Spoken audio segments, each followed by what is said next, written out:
বরগুনা ১ আসনের সাবেক সংসদ সদস্য ধীরেন্দ্র দেবনাথ শম্ভুর বরগুনার টিনের ঘর, রাজুকের একটি ফ্ল্যাট এবং আরও ৩৩ বিঘা জমি জব্দের আদেশ দিয়েছেন আদালত।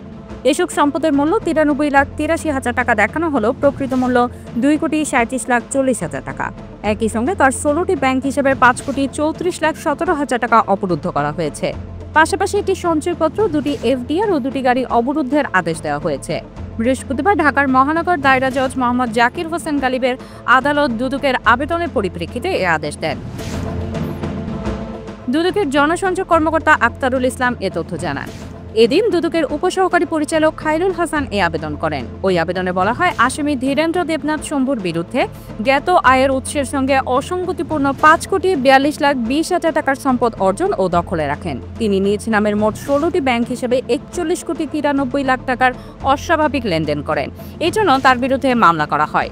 তদন্তকালে জানা গেছে, আসামি ধীরেন্দ্র দেবনাথ শম্ভু তার অর্জিত স্থাবর সম্পদ অন্যত্র হস্তান্তর বা বেহাত করার প্রচেষ্টায় রয়েছেন। মামলার সুষ্ঠু তদন্তের স্বার্থে অবিলম্বে সম্পদসমূহ জব্দ ও ব্যাংক হিসাব অবরুদ্ধ করা প্রয়োজন। পরে আদালত আবেদনটি মঞ্জুর করেন। এর আগে গত ৬ মে তার স্ত্রী মাধবী দেবনাথের গুলশানের এবং বাড্ডার ২টি ফ্ল্যাট জব্দ এবং ৭টি ব্যাংক হিসেবে থাকা ৫১,৭০,০০০ টাকা অবরুদ্ধের আদেশ দেওয়া হয়েছে। গত ২১ মে আরেকটি আবেদনের পর স্ত্রী মাধবী দেবনাথের ৫টি ব্যাংক হিসাব অবরুদ্ধের আদেশ দেন আদালত। এসব হিসাবে মোট ৭১,৩৯,৯৩৩ টাকা রয়েছে।